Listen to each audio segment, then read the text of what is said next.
Well, hello, my YouTube friends. So I'm about to begin a long overdue service project on my motorcycle. And if you're going to work on your own motorcycle, I suggest that you buy a service manual. I bought this service manual within 1 year of buying the motorcycle, and I can tell you that it paid for itself with one oil change.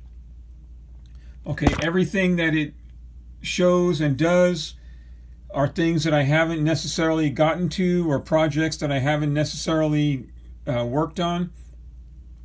But I have the technical manual for when the time comes.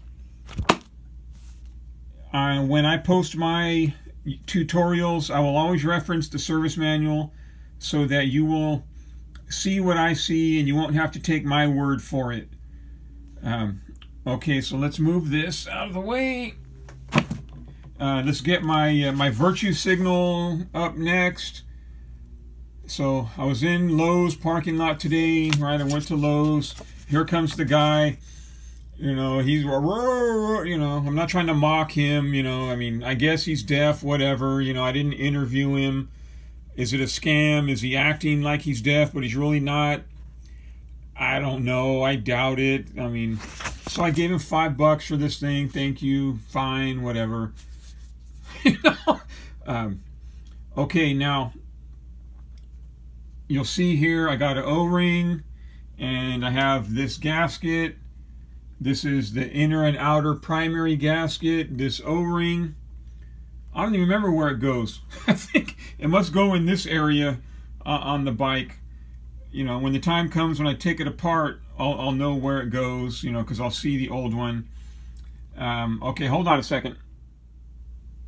Okay, so I moved that out of the way. Now, when I looked at the service manual to see what parts I'm going to need, or what I'm going to, you know, how I'm going to tackle this project, and I've had it apart before, and I remember these little bolt lock nut washer things, and the people at Matthews Harley-Davidson, which is where I do all my shopping, if you're ever in the Fresno area, Matthews Harley-Davidson, in business since 1952. You know, the original owner and his wife have passed away. There's an amazing museum on the second floor with a bunch of family heirlooms. So anyway, the people, they helped me with this. You know, then, well, you're going to need this, you're going to need that. So I got 5 of those. These are little round gaskets. You know, at the moment, I couldn't even tell you exactly where they go. But when I take the drive apart, you know, I'll see the old ones, so I'll know where it's going to go. Is this a starter shaft seal or something? And this is going to give you an idea of how long I have been putting this off. Okay, so I scratched out my name. Here's a special order seal inner primary 8/25/21. Okay, for 3 years. 3 years. Okay, 3 years I've been putting this off, and you'll be shocked when I show you like the other part of the repair. But I can tell you that I've never pretended to be something that I'm not. Okay, I mean, who else in their right mind would admit to delaying a very important repair for over 3 years? Okay, and that's just the tip of the iceberg right there. Okay, hold on a second.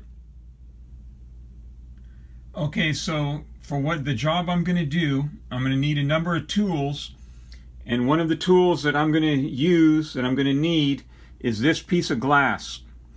Okay, it's a 1/2 inch thick. It's flat.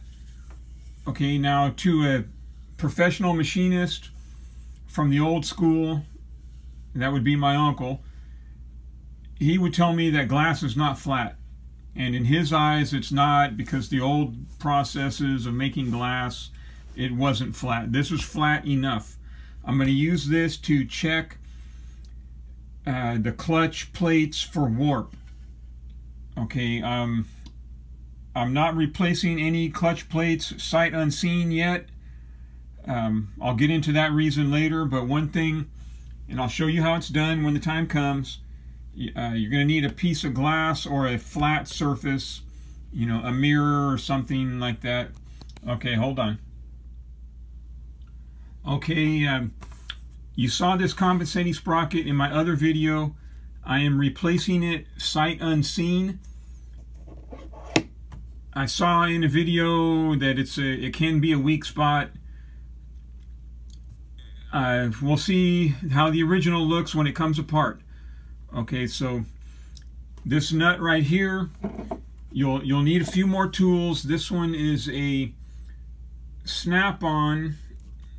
I mean, you'll take my word for it. It's a snap-on, and it's a size.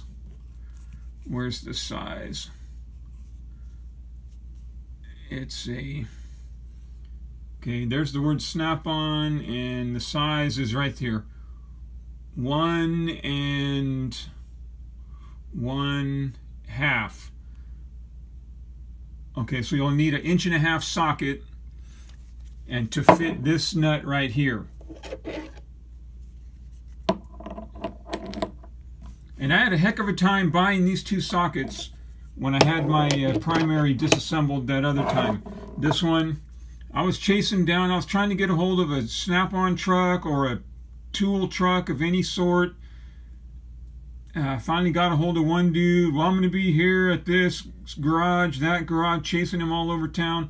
So this is a snap-on also, and it is a 1 3/16.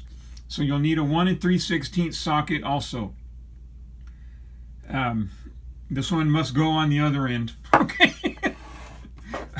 I bought it for a reason. I've used both of these one time. You know, I mean, that's how it is when specialty tools.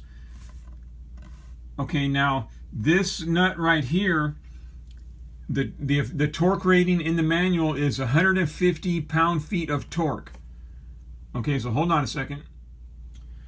Okay, so I told you earlier when I was virtue signaling that I was in the Lowe's parking lot, 875 East Shaw in Clovis, 812, that's a 23, not a 29.